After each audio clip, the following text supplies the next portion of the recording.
갈라디아서 2장 1절에서부터 10절까지가 되겠습니다. 14년 후에 내가 바나바와 함께 디도를 데리고 다시 예루살렘에 올라갔나니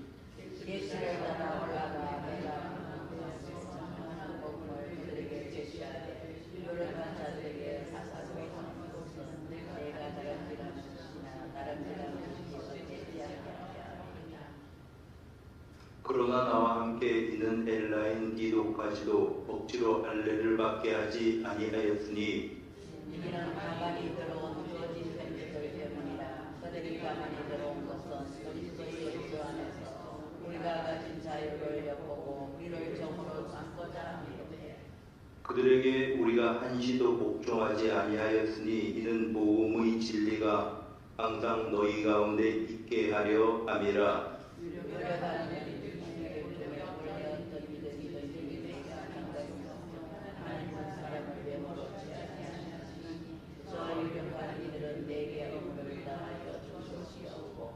도리어 그들은 내가 무할례자에게 복음 전함을 맡은 것이 베드로가 할례자에게 맡음과 같은 것을 보았고 베드로의 역사하사 그를 할례자에게 사도로 삼 것이니가 또한 내게 역사하사 나를 이방인의 사도로 삼으셨느니라. 또 기둥같이 여기는 야고보와 에바와 요한도 내게 주신 은혜를 알므로 나와 바나바에게 신교의 악수를 하였으니 우리는 이방인에게로 그들은 할례자에게로 가게 하려 함이라. 다만 우리에게 가난한 자들을 기억하도록 부탁하였으니 이것은 나도 본래부터 힘써 행하여 왔노라. 아멘. 우리가 갈라디아서를 읽으면서 이제 알 수 있는 것 중에 하나가 바울이 예루살렘에 언제 들렀다 하는 점들을 좀 소상하게 알 수가 있습니다.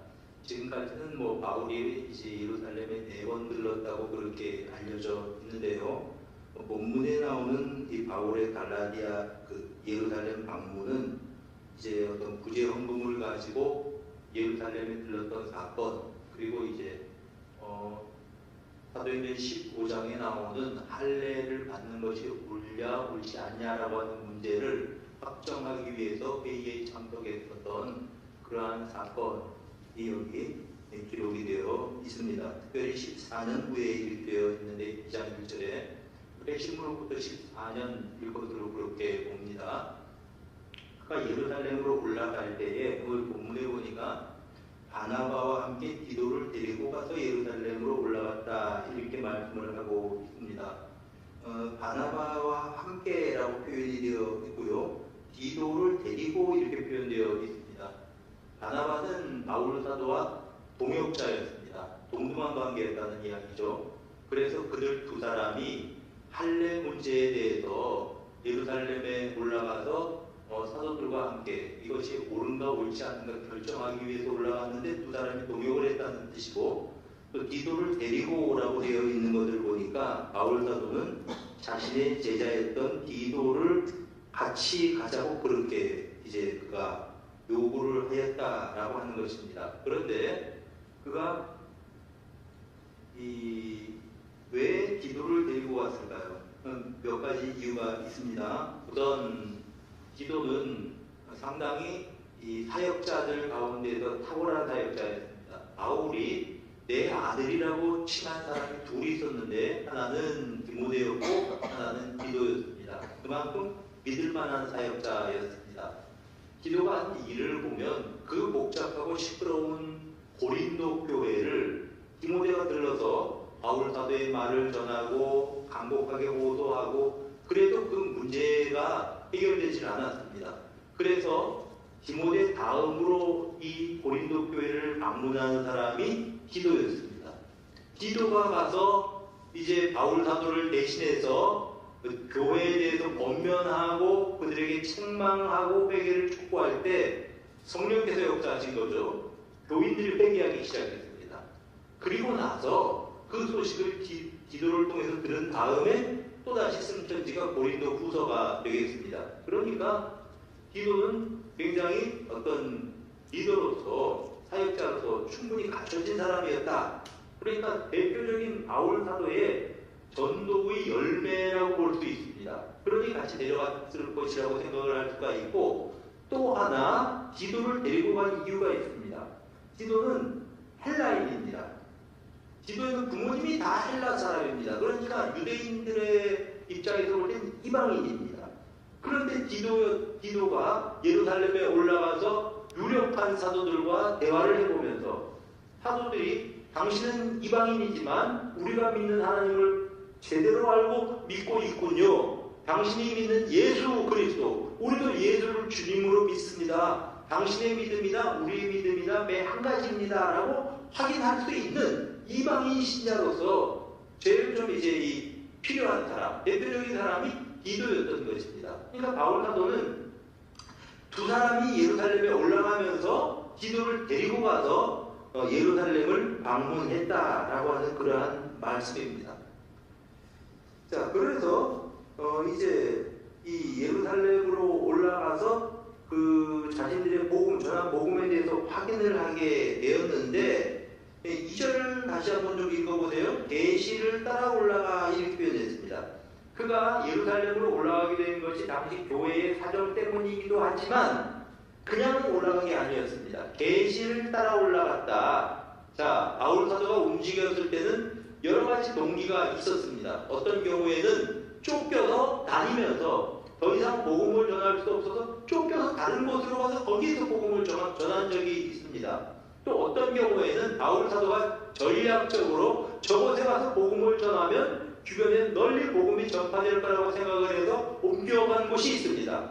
근데 예루살렘에 올라간 이것은 계시를 따라서 올라갔다고 하는 것입니다. 다시 말씀드리면 하나님께서 바울 사도의 마음에 강력한 그러한 이제 소망을 주셨습니다. 아니면 충동이라고 할까요? 예루살렘으로 올라가야 된다.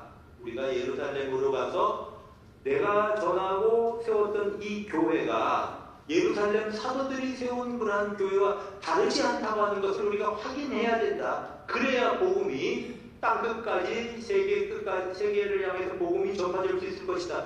그런 생각을 바울 사도가 가지고 있었는데, 그 생각을 뒷받침하는 것은 성령의 역사하심이었습니다.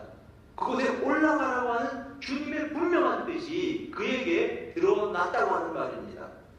계시를 따라 올라갔다 하는 것이 그러한 뜻입니다. 그래서 이제 지금까지 그들이 복음을 전한 것이 헛짓한 것이 아니고 유대인들이 전하던 유대인 신자들의 복음과 같은 것, 그것을 이제 확인하려고 했다라고 하는 것입니다. 자, 그런데 3절 보세요. 그러나 나와 함께 있는 헬라인 디도까지도 억지로 할례를 받게 하지 아니하였으니, 자, 여러분, 유대인들은 자기들의 정체성을 어디에서 찾았습니까? 혈통적으로 아브라함의 후손입니다. 육체적으로 우리는 할례를 받은 사람입니다. 이게 이 유대인들이 자기들이 가지고 있었던 자존심의 근원이었습니다. 그래서 다윗이 블레셋 사람 골리앗과 전쟁을 하러 나가면서 뭐라고 말합니까? 저 할례 없는 사람, 저 할례 없는 블레셋 사람이 이렇게 이야기합니다. 할례 없다고 하는 것이 그들에게는 정말 모욕스러운 그러한 표현이었고, 우리는 할례 받은 사람이다. 하나님의 자녀가 된 표를 보며 가지고 있는 사람들이다. 이렇게 생각을 했던 겁니다. 자, 그런데 이 상황에서 디도에게 할례를 행하지 않았다라고 바울 사도가 여기서 기록을 하고 있습니다. 그렇다면은 여기서 당시 유대인들을 통해서 바울 사도에게 강한 압력이 이제 주어졌다라고 하는 것을 우리가 알 수 있습니다. 자, 바울 사도, 당신이 같이 데리고 다니는 제자 있지, 그 디도, 그 사람 헬라인이지, 그 사람 할례 받았어? 그 사람도 할례를 받아야지 참된 신자가 되는 거 아니겠어? 이런 강한 요구가 있었다라고 하는 것입니다. 그런데 바울 사도가 판단할 때는 그거는 복음의 본질이 아니었습니다. 할례를 받을 수도 있고 받지 않을 수도 있고, 그것이 뭐 할례를 받아야 구원을 받고 할례를 받아야 신자들 중에 어떤 정 멤버가 되고 그런 것이 아니었다는 말입니다. 그래서 헬라인 디도라도 억지로 할례를 받게 하지 않았다. 무슨 말이고 하니 어떤 면에서는 할례를 받지 말도록 권유했다, 이렇게 볼 수가 있는 것입니다. 하면 이 디도는 그냥 예루살렘으로 갔다가 그냥 바울 사도가 계속 따라다니면서 바울 사도의 어떠한 그 보조자 역할을 할 사람이 아니었습니다.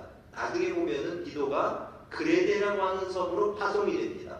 그래서 그레데에 있는 디도에게 쓴 편지가 디도서죠. 그 섬에서 파송을 할 때에 어떤 문제가 있습니까? 바울 사도는 곳곳마다 다니면서 그 그레데 섬에서도 우리가 예수를 믿으면 믿음으로만 구원을 얻는다 이렇게 가르쳤습니다. 그런데 알고 봤더니 우리 목사님 디도가 할례를 받았다는 겁니다.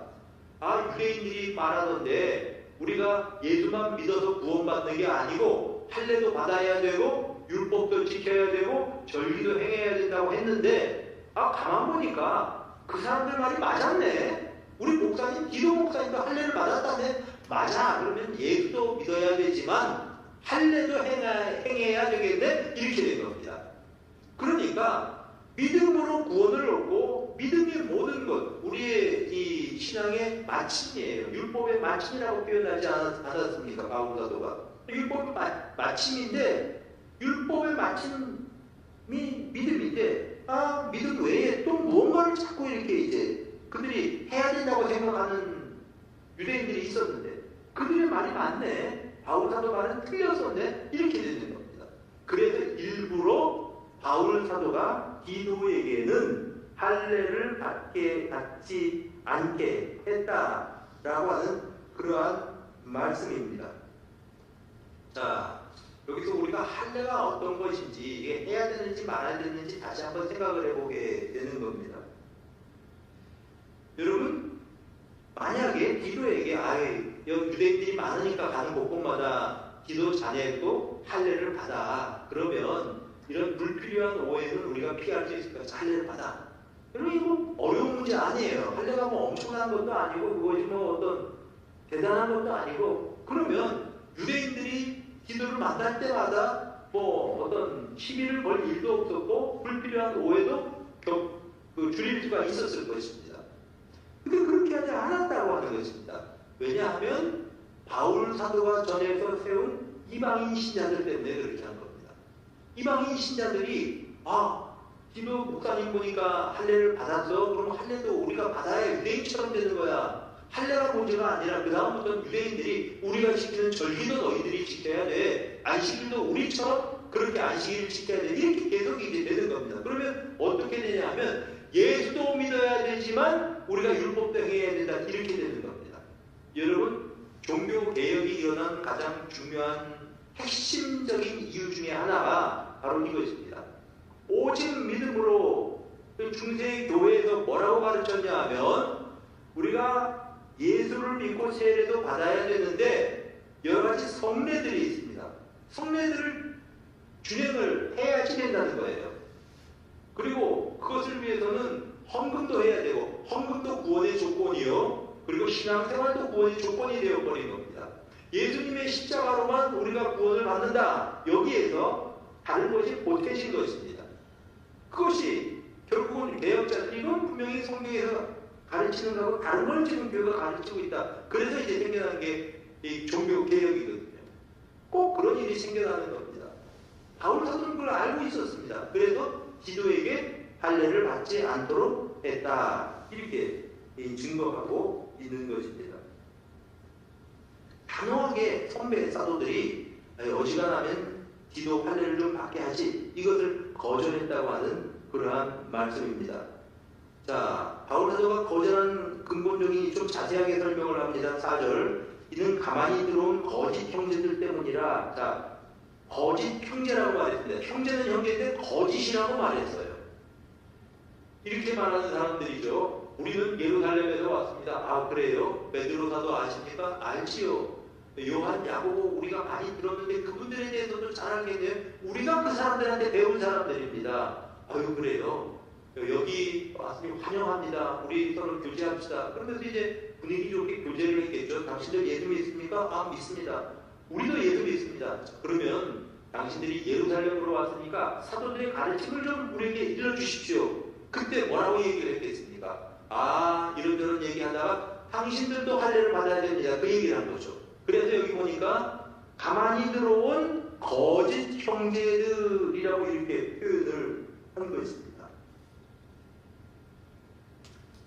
그러니까 이 사람들 때문에 복음 전체 진리가 왜곡될 가능성이 있었던 것입니다. 그래서 우리가 가진 자유, 예수를 믿음으로 말미암아 해방되었다고 하는 그러한 자유를 뺏으려고 하는 그러한 율법의 종으로 우리를 만들려고 하는 그 형제들 때문에 디도에게 할례를 받지 않게 했다라고 증거하고 있는 것입니다. 자, 우리가 여기서 한 가지 더 생각을 해볼 사람이 하나 더 있습니다. 바울 사도의 제자 가운데 디모데라고 하는 사람이 있습니다. 이 디모데는 어떤 사람이었는가 하면은 이제 사도행전 16장 1절 한번 보도록 합시다. 한번 읽어봅시다. 시작. 바울이 어베와 루스드라에도 이름에 거기 디모데로 하는 제자가 있으니 그 어머니는 믿는 유대 여자요 아버지는 헬라인이라.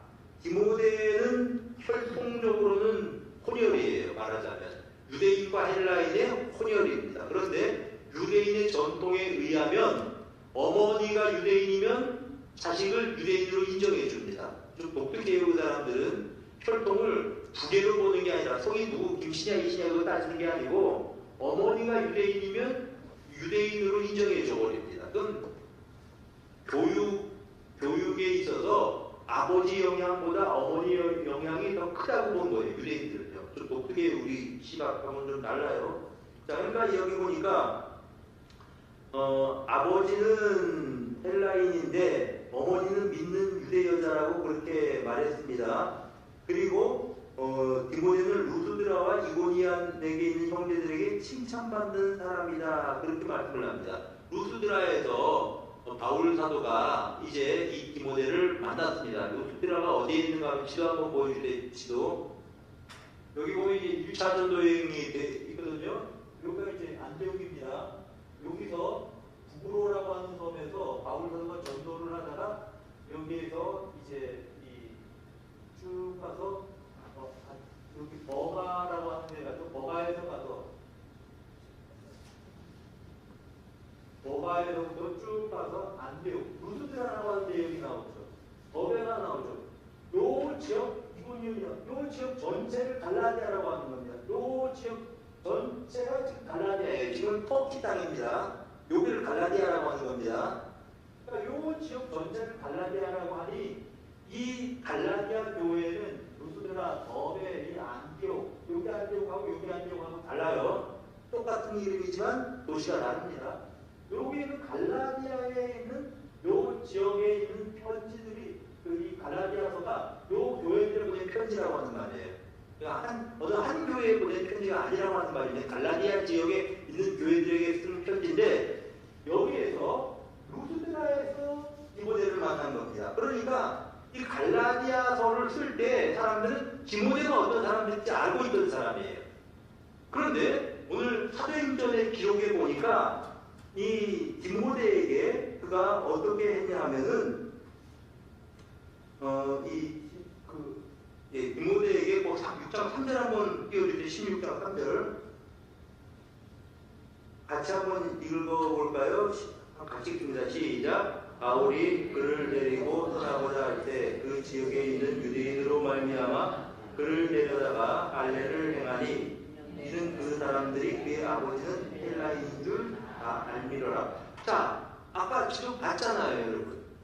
여기 보니까 루스드라, 이고니아, 더베 이런 곳들에 유대인들이 많이 있었다고 하는 말입니다. 그 당시에. 근데 바울 사도가 사도행전 16장에 보니까 유대인들 때문에 유대인들을 인해서 디모데에게 할례를 행했다. 이렇게 말씀을 하고 있습니다. 아니, 언제는 이 디도에게는 할례를 받지 말라고 했다고 여기 기록이 되어 있습니다. 근데 왜 누구에게는 할례를 행하라고 하고 그러면 바울 사도의 행동이 일관성이 없다는 얘기 아닙니까? 왜 그러냐 그 얘기입니다. 우리는 그걸 좀 생각을 해볼 필요가 있습니다. 일단 디모데와 디도와 좀 달랐습니다. 디도는 순수 이방인이었기 때문에 그러니까 이방인 신자들을 위해서 복음을 전하는 일, 그래서 디모데를 어디로 보냅니까? 그레데 섬으로 보내서 이렇게 복음을 전하게 했습니다. 그러나 다른 한편으로는 디모데는 이제 유대인이었기 때문에 유대인들이 섞여 있는 그 지역에서 복음을 전하려고 할 때는 디모데가 할례를 받는 것이 사실 마찰을 줄이는 일이었죠. 그래서 할례를 베풀게 했다고 하는 말입니다. 그러면 기도한테도 슬며시 할례를 하면 되지 왜 기도에게는 할례를 행하지 않았습니까? 이런 문제가 제기되죠. 기도를 데리고 올라갈 때에는 이미 할례 문제로 상당한 진통을 겪고 있을 때였습니다. 그러니까 그 갈라디아에 너희들 할례 받아야 돼 이런 사람들이 막 영향을 미치고 있을 때였거든요. 그 상황에서는 바울 사도가 상황이 이렇게 진행된 상황에서는 일부러 기도에게 할례를 기도에게 할례를 하지 말라고 한 겁니다. 그래서 기도가 가서 예루살렘에서 이야기하면서 예루살렘에 있는 사람들과 서로 대화를 하면서 예루살렘에 있는 사람들이 그렇게 감탄을 한 겁니다. 당신이 가지고 있는 믿음이나 우리 믿음이나 똑같은 믿음이다. 그러면서 할례를 받지 않아도 정말 참된 신자가 될 수 있네. 그것을 입증하게 된 겁니다. 그러니까 할례를 받아야 되냐 받지 말아야 되냐라고 하는 문제는 바울 사도에게 있어서는 2차적인 문제였습니다. 할례를 받아야 되냐 받지 말아도 되냐 그 문제는 할례를 받아도 되고 안 받아도 된다는 얘기예요. 바울 사도가 왜 이렇게 처신을 했는가 하면은 교회의 유익을 위해서 덕을 위해서 이렇게 했다라고 하는 그러한 말씀입니다. 이런 예를 우리가 또 하나 볼 수 있는 게 사도행전 8장입니다. 여러분 사도행전 8장 이제 주일 오후 예배 때 설교를 한 내용인데 다시 한번 여러분 머리에 되새겨 봅시다. 자, 고린도 지역에는 이 모든 시장에서 파는 고기들 대부분이 거의 모든 정육점은 말하자면 우상에게 바쳐진 재물이라고 보면 됩니다. 그러니까 고린도 사람들이 고기를 사 먹으면 소고기가 되었든지 돼지고기가 되었든지 일단은 우상의 전에 바치는 고기예요. 그거를 먹으면 우상 숭배에 동참하는 거다라고 사람들이 생각을 해서 마음이 떨려서 못 먹는 사람들이 있었습니다. 그런데 반면에 믿음이 좋은 사람들은 그거 그렇게 소심하게 못 먹냐? 아니 우상이 사실은 아무것도 아닌데 아무것도 없는데 거기에 한번 놓았던 고기라고 해서 그거 못 먹을 건 뭐 있냐? 그리고 두려워서 떠는 사람들을 향하여서 믿음이 작은 자들 그리고 비웃었다는 말입니다. 그러니까 다른 사람들은 이제 막 그냥 믿음이 좋다고 하는 사람들을 향해서 저 사람들은 막 그냥 우상 숭배에 동참하냐 이러면서 교회가 나눠져 있었던 겁니다. 바울 사도가 이 문제를 다루면서 고린도전서 8장에 이렇게 이야기합니다. 분명히 도리적으로 이제 이거를 밝혀요. 뭐냐 하면은 우상은 아무것도 아니다. 그러니까 우상에게 바쳐진 재물이라고 해서 그것이 뭐 우상이 된다든지 아니면 뭐 부정탔다든지 아니면 신이 묻었다든지 그런 거 아니다. 여러분 하나님께서 주신 것이기 때문에 기도와 말씀으로 거룩하여짐이라 그렇게 말씀을 했거든요. 먹어도 된다는 얘기 결론. 그런데 믿음이 약한 사람들이 문제가 됩니다. 그들이 그거 먹는 거 보고 실족하고 우상을 섬겨도 되나보다 그러고 우상 숭배를 하면 어떻게 됩니까? 그래서 바울 사도가 결론적으로 내린 말이 이런 말이 있습니다. 고린도전서 8장 13절에 이렇게 이야기하지 않습니까? 그러나 만일 음식이 내 형제를 실족하게 한다면 나는 영원히 고기를 먹지 않겠다. 여러분 아니 왜 바울이 고기를 먹든 안 먹든 그거는 바울 사도의 개인의 취향이지요. 그런데 내가 남들을 생각해서 남들이 시험에 든다면 나는 내가 좋아하는 고기 평생 먹지 않고 풀만 먹고 살겠다 라는 것이 바울 사도의 고백이었습니다. 그러면 이 문제는 고기를 먹어야 되냐 말아야 되냐 하는 문제는 바울 사도에게는 진리의 문제가 아니고 덕의 문제였습니다. 교회에 덕을 세울 수 있느냐 없느냐의 문제였습니다. 그렇기 때문에 고기를 먹어도 되지만 그러나 혹시 나 때문에 실족하는 사람이 있으면 난 고기 안 먹겠다. 평생 동안 이렇게 이야기를 했습니다. 자, 할례 문제가 아무것도 아니에요 사실. 그래서 사람들과 같이 활동을 할 때 편리하려면 너 원래 유대인이니까 할례를 받아라. 그래서 디모데는 할례를 받았던 겁니다. 그런데 교회 일각에서 할례를 받아야만 구원을 받을 수 있다고 가르친 사람들이 있었고, 할례가 구원의 조건으로 제시가 되었을 때는 단호하게 바울 사도가 디도에게 당신은 할례 받으면 안 된다.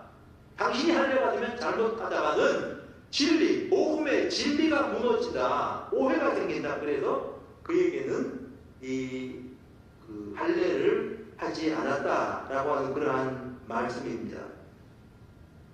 갈라디아서 2장 5절 말씀에 계속 보세요. 우리가 한시도 복종하지 아니하였으니 복음의 진리가 항상 너희 가운데 있게 하려 함이라. 여러분, 이게 중요합니다. 우리들이 진리의 문제에 대해서는 한치의 양보도 없었을 겁니다. 바울 사도가. 이것이 진리의 문제로 대두될 때에는. 그러나 여러분, 많은 문제들이 비본질적인 문제들인데 그것을 본질이라고 사람들이 착각을 하는 게 있어요. 그런 것들은 여러분, 우리들이 너무 개의치 않고, 그리고 사람들의 어떤 덕을 위해서 그들의 어떤 내 자신의 입장을 포기하는 것, 그것도 우리에게 필요하다는 그러한 말입니다. 이 로마서 10장에 보면 이런 말씀이 있습니다. 로마서 10장 2절에 보면 이런 말씀이 있어요. 유대인에 대해서 하신 말씀입니다. 내가 증언하노니 그들이 하나님께 열심히 있으나 올바른 지식을 따른 것이 아니다. 자, 유대인들은 열심히 있죠. 열심히 율법을 준수했습니다. 그러면 진리에 따른 것이 아니다. 그렇게 말합니다. 그 다음에 3절, 하나님의 의를 모르고 자기 의를 세우려고 하나님의 의에 복종하지 않았다. 유대인들이 열심히 뭔가 율법을 행하고 한 것은 자기 의 때문에 그렇게 했다. 그 다음 절 띄워주세요. 그리스도는 모든 믿는 자에게 의를 이루기 위하여 율법의 마침이 되었다 그랬죠. 이게 무슨 뜻인가 하면 예수 그리스도를 믿었습니다. 그리고 구원을 받았습니다. 하나님의 자녀가 되었습니다. 그러면 율법으로부터 자유하는 겁니다. 우리가 하나님의 자녀가 되기 위해서, 거룩하기 위해서 무엇인가 할 필요가 없고 이유가 없습니다. 예수를 믿는 건 그것이 전부입니다. 우리 구원에 있어서는 그게 전부라는 거예요. 율법의 마침이다 라고 바울 사도가 선포를 했습니다. 그런데 이제 와서 이것도 하고 저것도 해야 되고 그런 조건을 제시하는 것은 십자가의 복음을 희석시켜버리는 것입니다. 달리 표현하면 예수 그리스도를 또다시 십자가에 못 박는 일이 되고 마는 것입니다. 그렇게 이제 바울 사도가 태도를 분명하게 하고 이제 예루살렘에 갔던 거죠. 그 결과가 무엇입니까? 6절, 유력하다고 하는 이들 중에 본래 어떤 이들인지 내게 상관이 없으며 하나님은 외로움으로 취하지 아니하시나니 했죠. 유력하다고 하는 이들이 누굽니까? 말하자면 이 사도들입니다. 예루살렘 교회 사도들을 의미합니다. 이 사도들이 바울 사도와 함께 이야기를 한 다음에 뭐라고 했냐 하면은 내게 의무를 더하여 준 것이 없다. 당신이 믿는 믿음이 분명하다. 우리가 믿는 믿음도 당신 믿는 믿음하고 똑같다. 당신 이것도 하고 저것도 하고 해서 다른 의무를 우리에게 지워준 게 없다라는 거죠. 예루살렘 사도들도 바울과 디도와 바나바에게 이방 교회에 또 다른 어떠한 짐을 지워서 이거 해야 된다 저거 해야 된다고 말하지 않았다는 겁니다. 예루살렘 사도들도 인정했다고 하는 것입니다. 6절에. 그 다음에 7절 보니까 내가 무할례자에게 복음 전함을 맡은 것이, 바울 사도는 이방인을 위해서 복음을 전하러 나갔던 것이고 베드로는 할례자 유대인들에게 복음을 전하러 갔던 것임을 알았다는 겁니다. 베드로 사도는 정말 위대한 사도이지만 유대인들을 위해서 하나님께서 사용하시는 사도다. 그리고 저 바울이라고 하는 저분은 이방인들을 위해서 쓰임받는 사도다. 그러면서 8절 베드로를 할례자의 사도로 삼으시니가 나를 이방인의 사도로 삼으셨다. 그래서 9절 보세요. 기둥같이 여기는 야고보와 게바와 요한도 내게 주신 은혜를 알므로 나와 바나바에게 친교에 약속을 했다. 여기서 말하는 야고보는 사도 야고보가 아닙니다. 사도 야고보는 이 당시 순교당에서요. 이 사도 야고보가 아니고 예수님의 동생 야고보를 말합니다. 야고보도 야고보요. 야고보와 게바, 베드로죠. 요한 사도도 악수를 하면서 당신도 우리의 형제입니다. 당신도 역시 사도입니다. 박수를 하고 당신 지금까지 하는 것처럼 열심히 이방인 교회에서 복음을 좀 전해 주십시오. 부탁을 했다는 겁니다. 그러니까 무슨 말인가, 예루살렘 사도들과 바울 사도와 정확하게 하나가 되었다는 것입니다. 다른 복음이 아니었어요. 일치했다고 하는 것입니다. 여기 무엇인가를 이제 이 개입을 시키는 그것은 가만히 들어온 거짓 형제라고 하는 그러한 말씀입니다. 그래서 다만 구제에 대한 일을 힘쓰기로 한 것을 바라서 이제 그들을 위해서 힘써달라고 부탁을 하고 이제 예루살렘에서 헤어졌다라고 하는 그러한 말씀을 여기 전하고 있는 것입니다.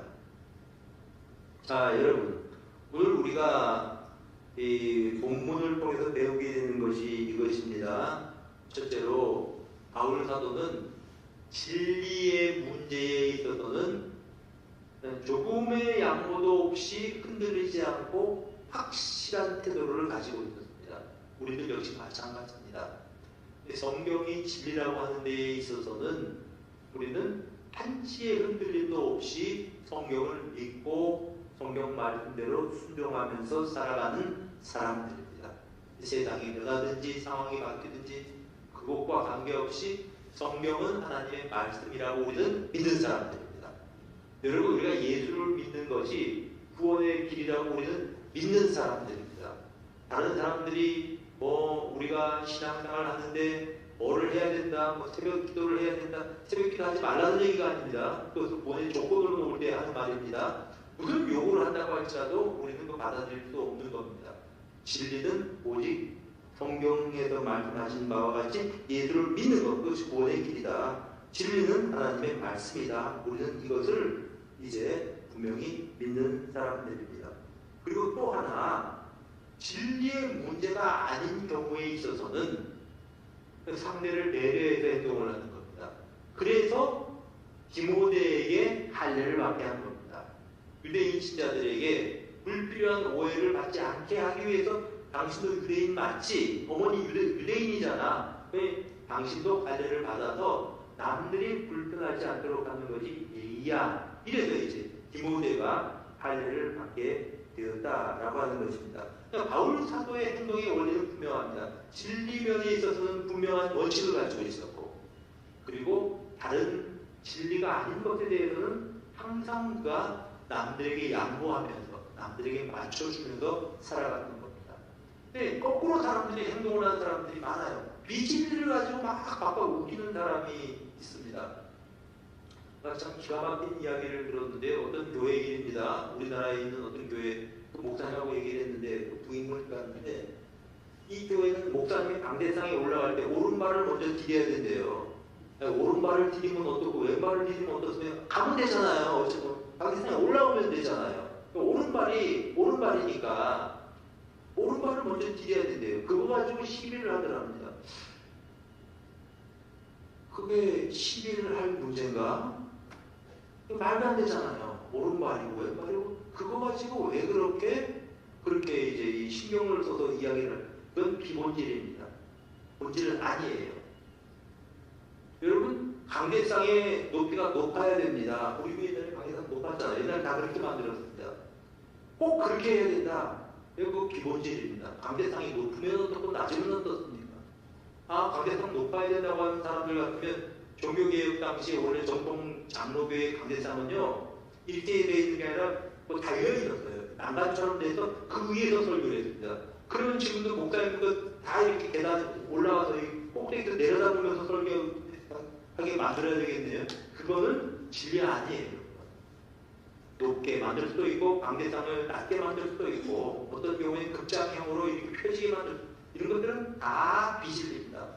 예배드릴 때 꼭 가운을 입어야 된다. 그건 진리 아니에요. 비진리입니다. 여자 성도들은 이쪽 강대상에 서면 안 된다. 그 비진리예요. 성경에 이런 거 없어요. 근데 이걸 꼭 지켜요. 또 어떤 교회는 답답한 교회들 많습니다. 성찬기를 여자들이 만지면 안 돼요.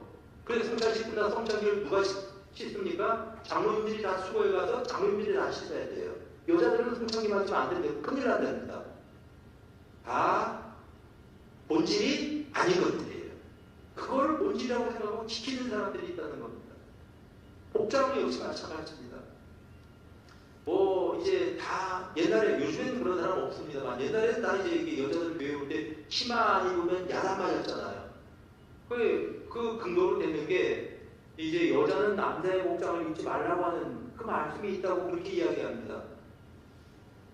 자, 아니 치마형 뭐라고 표현을 합니까? 그거 치마형 바지도 있잖아요. 여자용으로 만든 거거든요. 그거 입으면 안 됩니까? 그럼 그 여자 옷 아닙니까? 이런 것 가지고 뭐 이게 틀리니 맞니, 뭐 넥타이를 하는 게 옳니 안 하는 게 옳니, 이런 답답한 일들을 가지고 사람들이 서로 내가 맞다고 서로 갈등을 일으키는 건 다 부질없는 거다.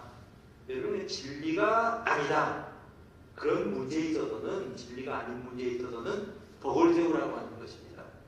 그래서 고린도전서 10장 31절에 바울 사도가 이렇게 이제 고기 먹는 문제에 대해서 쭉 말씀을 전한 다음에 이렇게 결론을 내립니다. 그런즉 너희가 먹든지 마시든지 무엇을 하든지 다 하나님의 영광을 위하여 하라.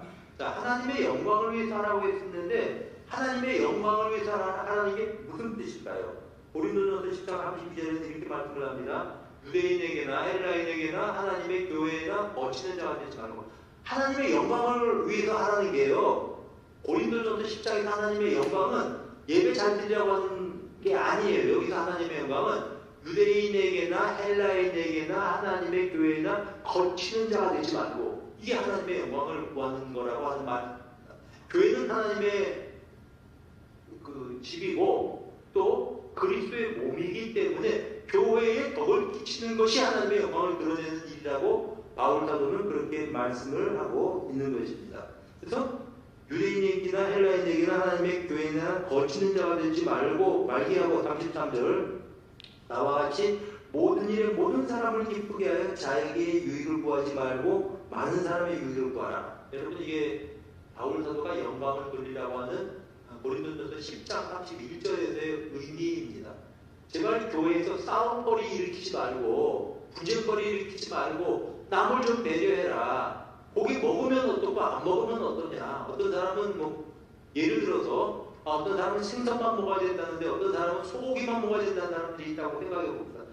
소고기인들 생선인들 무슨 관계가 있냐. 그런 걸로 싸우지 마라. 교회에 덕을 끼쳐라. 교회를 평하게 만들고 덕을 끼치는 우리 성도들이 되시기를 바랍니다. 늘 보면 내가 하는 말이 맞다고 생각을 하기 때문에 막 그냥 그걸 주장하면서 사람들하고 분쟁을 일으킨다면 이거는 하나님의 영광을 드러내는 것이 아니고 하나님의 영광을 무너뜨리는 것이 되는 겁니다. 그걸 잘 생각하셔야 합니다. 우리가 교회에서 이제 사람들의 의견을 막 우리들이 이제 막고 아무 말도 못하게 하는 그야말로 우민화 정책을 쓰자는 이야기 아닙니다. 그런데 내가 생각하는 것이 옳다면 저 사람이 왜 나하고 반대 의견을 가지고 있는가도 들어봐야 돼요. 듣지도 않고 무조건 내 생각이 옳다고 주장을 하면 싸움밖에 안 납니다. 그러면 교회가 어떻게 됩니까? 막 싸움밖에 안 되는 거죠. 고린도 교회가 되는 거죠. 그래서 바울 사도는 고린도전서 10장 31절에 그 8장부터 10장까지 쭉 이제 어떤 그 우상계 섬긴 재물 이야기를 하면서 결론을 그렇게 내는 겁니다. 먹든지 마시든지 먹는 거 마시는 거 중요한 거 아니다. 무엇을 하든지 하나님의 영광을 위해서 해라. 하나님의 영광을 구하는 것이 무엇일까요? 하나님의 교회에 거치는 자가 되지 않는 것이라고 그렇게 말씀을 하는 것입니다. 오늘도 마찬가지입니다. 바울 사도가 진리 문제에 있어서는 단호하게, 그러나 진리가 아닌 문제에 있어서는 상대를 배려하고, 그래서 교회 합평을 유지하는 그러한 지혜를 여기서 배우게 되는 것입니다. 우리 성도님들이 교회에서뿐만 아니라 어디에서도 진리가 아닌 문제에 대해서는 상대에게 양보하십시오. 상대에게 맞춰줄 때 합평을 만들어 주시기를 바랍니다. 이것이 성숙한 그리스도인의 삶의 방법인 것입니다. 우리 모든 성도들이 그런 귀한 성도들이 되어서 성도들이 가는 곳곳마다 화평이 함께하는, 화평을 꽃피우는 여러분 모두가 되시기를 축복합니다. 기도합시다. 하나님 아버지 감사드립니다. 우리에게 이제 이 귀한 말씀을 들려주신 하나님 아버지, 우리가 어디에를 가든지 무엇을 하든지 남을 배려하며 살게 하시고 남의 입장을 배려할 줄 아는 성숙한 사람이 되게 하시되, 어떠한 경우에도 진리의 문제에 대해서는 우리가 분명한 태도를 가질 수 있는 그런 그리스도인들이 되게 하옵소서. 우리 우주